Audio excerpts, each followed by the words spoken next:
the angels had left them and gone into heaven, the shepherds said to one another, "Let us go now to Bethlehem and see this thing that has taken place, which the Lord has made known to us." So they went with haste and found Mary and Joseph and the child lying in the manger.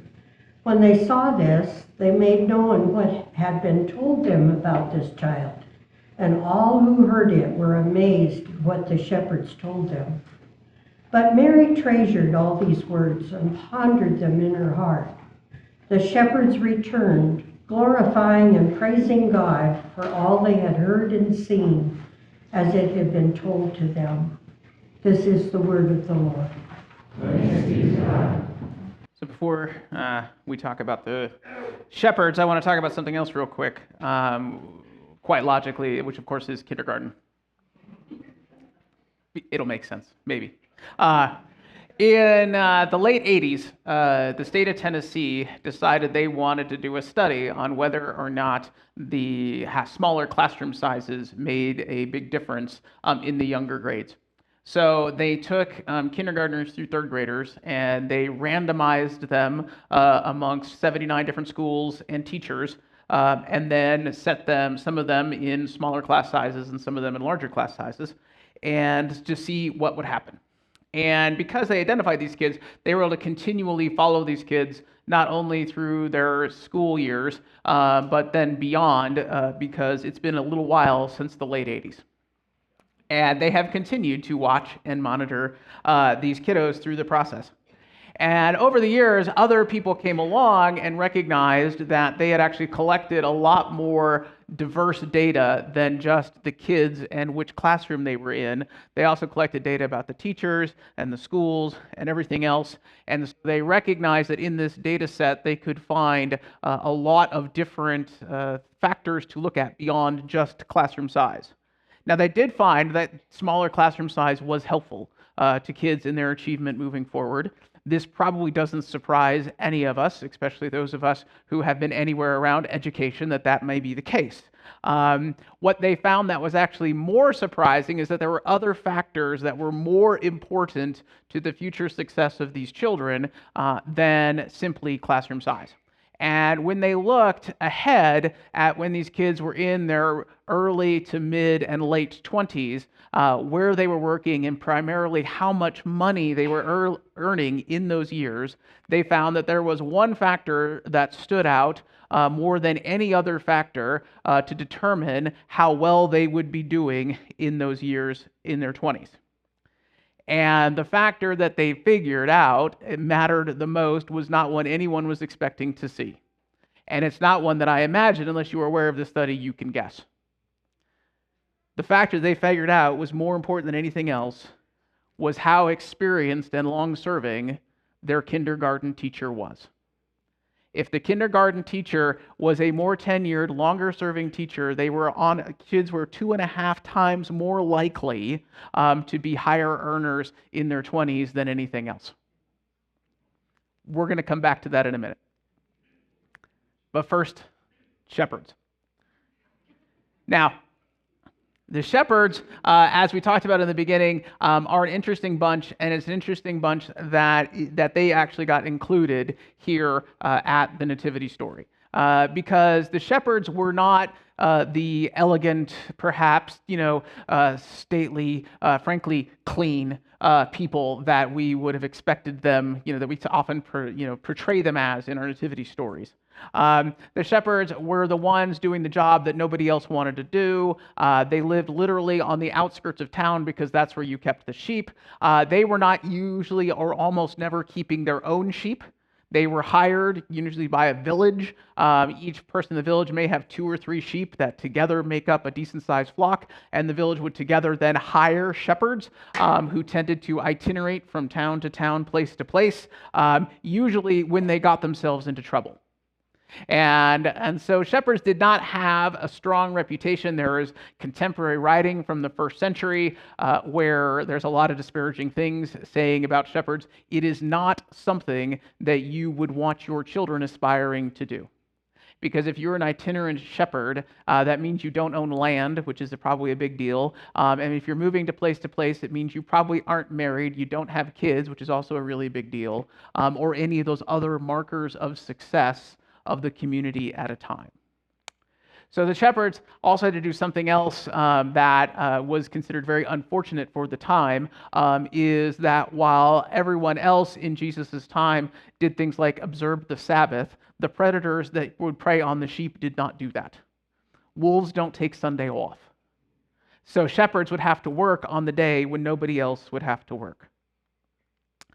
And so in this scene here, when the angel comes down to announce the good news that we talked about last week, remember again, the angels finally have some good news to announce, and they're probably excited about this good news that they finally have to announce. I think the only caveat in the angels' joy for the news that they get to carry is who they have to carry it to. Because they don't get to take it to King Herod. They don't get to take it to the religious leaders of the day. They don't get to take it to the head of the temple. They don't get to take it to all of those important people in all those important places. The shepherds are finally given some 100% guaranteed good news, and they're to take it to the people who probably are the angels are least expecting to take it to, and the shepherds who are the least expecting to hear it. If you would ask anyone at the time, if God had an important message of this caliber, where would God go? Shepherds would not rank high on the list or even be thought of at all. And so here we find ourselves with the rich, the poor, and the overlooked, not the rich and the exalted, being given this amazing news where God came down in the form of an angel to share it. Now, Luke is probably writing either right before or right after the temple in Jerusalem is destroyed, which happens about 40 years after the life, death, and resurrection of Jesus. And so he's probably writing right about that time. So either it's about to happen or it has happened. And that event that happens between 65 and 70 is hugely important because the temple in Jerusalem is the place where everything is supposed to happen. It's supposed to be that place where you can be the closest to God. It's supposed to be the place where your religious practice has the most meaning. It is the place where Mary and Joseph take Jesus to be dedicated. It's the place that Mary and Joseph themselves go on pilgrimage to on those high holy days that they are asked to, one time conveniently or not conveniently accidentally leaving Jesus behind because we've all left a kid at the mall. It happens. So, but it's that place, but that place is no more. And shortly after the life of Jesus, and just as all these people are coming together to follow in Jesus' way, that place that is supposed to be the center of things isn't there. And so it's honestly no wonder that when God chose to bring this important message down, he actually didn't go to the temple. He went somewhere else. And in that moment, when the angels appear to the shepherds and the shepherds receive the good news, the holiest of holy places is not some inner room in the temple. The holiest of holy places is a farm in the middle of nowhere that nobody even today knows where it is. And the holiest of holy places is a manger where a young couple is laying their son to sleep. I love that idea. I love that one of the things that this story tells us over and over again is that anywhere can be a holy and sacred place if we are willing to expand our minds and see what God is doing. So the shepherds the shepherds are somewhere nearby. As you can see in the story, it doesn't actually tell us where they are, but they are no doubt outside of town if they're not somewhere else entirely. And so they have a choice to make now about what they're going to do about this news that they heard. Now, I've heard it argued before that these are some pretty bad shepherds because they abandoned their flock. That's probably not quite right? It wouldn't have unheard of. There would be places to kind of keep the sheep. There'd be places to corral the sheep that were probably a little safer than others. So no doubt the shepherds took some care to make sure that their flock was at least somewhat secured. But they do decide. They do have to make a decision because the angel points them in a direction and says something important happened over there. And then the shepherds have to make a choice. It's like, are they going to go? They don't know exactly what happened. They don't know what it means that the Son of God was born. They don't know who this Jesus person is. They don't know who Mary is. They know that it's something important and something meaningful might be found over there, but they themselves have to decide if they're actually going to make the trip or not. And the only way that the shepherds would have to make the trip is to walk. They've got to go on a hike, probably in the middle of the night, probably not 100% safely, to go somewhere where they're not entirely certain what it is they're going to find, and hope that that experience is actually meaningful. I love the story of the shepherds because it reminds us of how important it is to have hope. And I believe that is one of the things we see in the shepherds here is they have hope that this thing that they just heard about might actually be true, and there might actually be some good news for them, even though they themselves are not used to hearing good news. I also believe that at some point the shepherds are also just a little bit curious. After nights of a monotony of nights where pretty much every night is like the same, because really when you are guarding sheep, you don't want your job to be exciting. An exciting night for a shepherd means that something came to try to eat your sheep or eat you. Right? So you want boring. Boring truly is best when it comes to shepherds. And no doubt, this opportunity for maybe a little bit of something different, a little bit of excitement, a little bit something out of the ordinary, they were no doubt primed to say, you know what? Let's do it. Let's take the journey. Let's go where Jesus, or where these angels have asked us to go. They are at least somewhat open-minded to what the angels have said them to do. They have some hope in them that what they've heard might be true, and they are just curious enough to take the proactive step to actually do what they have been invited to do and to go on the hike that the angel has invited them to go. I think in many ways, what the shepherds demonstrate for us is this idea of pilgrimage. This would have been a very well understood idea in Jesus' time. It was understood in Jesus' time that you would make regular pilgrimages, but you would make that pilgrimage from wherever you are to Jerusalem, and you would do it on the high holy days. Jesus himself does that. Jesus' parents do that. It's something that you do. The challenge will, of course, come several years later when there is no more temple to make pilgrimage to. The question is, what do you do? Well, as it happens, the idea of pilgrimage, going on a journey, Sorry, the baby's killing me. Sorry, she's just so cute. All right. Usually they don't bother me. They're just so adorable. All right. But this idea of going on a pilgrimage isn't contained to a single place.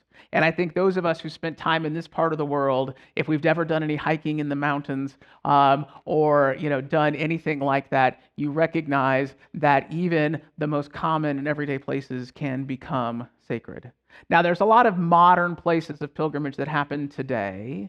Many people use things like the Appalachian Trail as an opportunity for pilgrimage. There's the Camino de Santiago in Spain, which welcomes thousands of visitors every day, where you are expected to make this 100, 200, 300-kilometer walk from France into Spain to a sacred place, to a place there. Earlier in Christian history, there have been pilgrimages in Rome, and of course, outside of Christian tradition, Jewish tradition, and Buddhist tradition, and Hindu tradition, and Muslim tradition, they all have this idea of pilgrimage. There is something that is built into us as human beings that says and knows that sometimes going on a journey is the best, most important thing you can do, and that sometimes that going on a journey, even if you don't necessarily intend it to, can become sacred. The shepherds aren't just taking a walk. They are going on a journey. They have some hope that it is going to be special. What they, of course, at the end of the journey come back doing, praising God, singing God's praises. This walk from one place to another was far more than that. And in fact, it was sacred and it was special. Now, it takes a certain thing to be willing to go on a pilgrimage. Even in those traditions, like Jesus and his time, there was an expectation that you would do it, but nobody was really policing it. If you want to go on a special journey, if you want to go on a pilgrimage, you have to be proactive about it. You have to actually make the decision to go, like the shepherds had to make the decision to go. You also, very rarely do we undertake pilgrimages alone. It's not one shepherd that goes, but it's a group of shepherds that go to share this experience together. Pilgrimages happen best when they happen together. And even if you go on one of these modern pilgrimage experiences in all the various places you can, you may go by yourself, but I can promise you, you will meet fellow people along the way. And you will have interactions along the way. And most people report when they take these kind of trips that it's actually the interactions they have with the people along the way that were the most important. The other thing it requires a discipline, right? You have to be willing to get up out of bed in the morning and go for the walk on the mornings that you don't want to do it, right? You have to be disciplined to not stay out all night with your friends having a good time when you know you have to get up in the morning and walk some more, right? And then finally, it takes determination to keep on going even when things get hard, to keep moving and anticipating what's to come, even when you're tired and your feet hurt.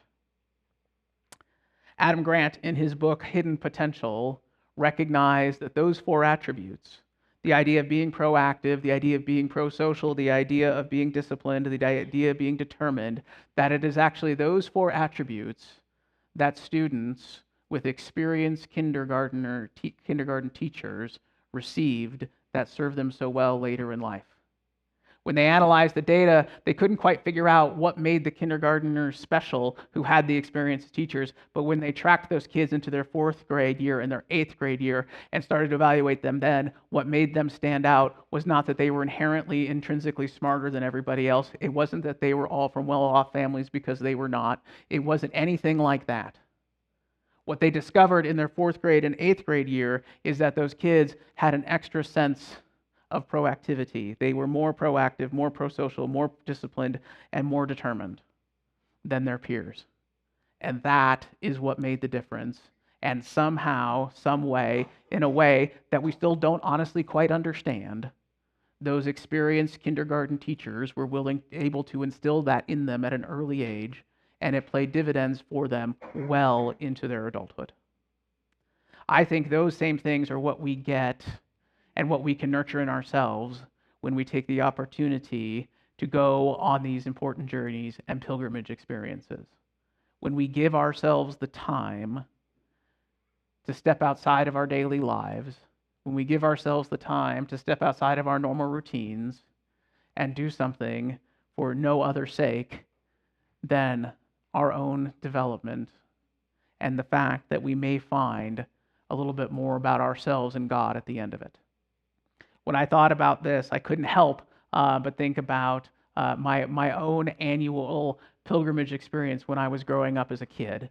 And that pilgrimage experience for me in middle school and high school was going to camp. And camp for me at that time was in Paradise Valley, Montana. And yes, if you're a fan of Yellowstone, I do mean that Paradise Valley, though the show is not actually filmed there. It's ruined enough as it is, it'd make it even worse. But there's a Methodist church camp in Paradise Valley, just outside of the north gate of Yellowstone, that every summer I would go to. And in order to go, we had to raise money to go. It had to be something we actively chose to do. Nobody was going to make us go. And of course, attending church camp is a communal experience. You're going to go with other people, including people maybe you don't like very much. And when you are there, you have a choice if you can actually participate in what's going on around you, or you can sit on the sidelines and all those other things.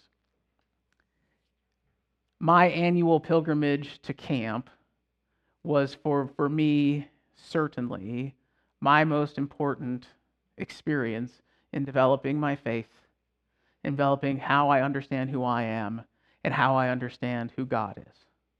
Not throwing any shade on Sunday morning and the pastors I had at the time. But for me, when I look back at my life, and my faith and my journey and where my faith comes from, all roads lead to Paradise Valley and Luckock Park Camp. What it took me a while to figure out is that as special and as sacred as that place is, and it is absolutely gorgeous, it didn't necessarily have to be there. The sacredness and the specialness wasn't necessarily in the dirt under my feet. The sacredness and the specialness came from the place, the people I was with, and what it is that we were trying to do together. That we were there together, searching and seeking to develop our faith and our relationship with God together. I lament that we don't have as strong of camping ministries as we used to. Kids don't go and prioritize, and parents don't prioritize sending their kids to church camp in the way that they used to.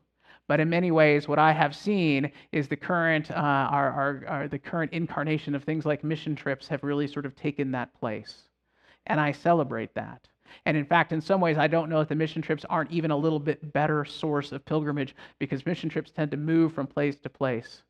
And they recognize and they help reinforce all of the things that I think pilgrimages ought to do and what Adam Grant recognized was important. In order to participate, the kids have to be proactive. They have to choose to do it. They've got to do it together. Mission trips are something we do together. They have to be disciplined and they have to be determined. I think for us today, one of the reasons that we prioritize as a church mission trips and mission opportunities for our young ones is I think that is the modern equivalent of the pilgrimage experience for them. And I am grateful that we have an opportunity as a church to support them.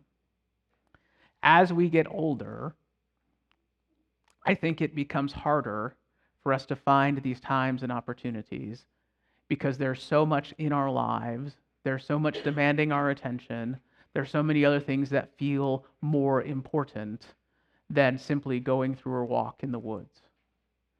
What the shepherds remind us of is that a walk in the woods or a walk down the street or whatever it is that we spend a little bit of time doing something other than our daily lives is more than we often think that it is. All of us ought to make sure we have those pilgrimage times and experiences in our lives. If we're able to take a big trip somewhere far-flung and spend multiple days walking across the coast of Spain, that sounds really cool. I'd actually really like to do that someday. But that's not the only way we can get it done. The shepherds took a walk from one place to another, one they had probably taken before. And this time, though, it was different. It was different because they had hope for what they would see. Their hearts and minds were open to the idea that God was trying to do something new, not just in the world in general, but God was trying to do something new in their lives. And because they were open to that idea and willing to take the trip, to put the one feet in front of another, to move from place to place, they came back celebrating God's greatness, God's glory, and they came back different than when they left. I think while it is a challenge for us all, I think we are all served by making sure that at least some time of our lives is handed over, not to being productive, not to getting work done, not to anything other than making sure that we are taking time to be with God, to be with each other, and be open to the idea that God may be trying to speak to us in new ways, just like God was speaking to those shepherds all that long ago, and that none of us, no matter how insignificant we may sometimes feel, none of us are insignificant to God.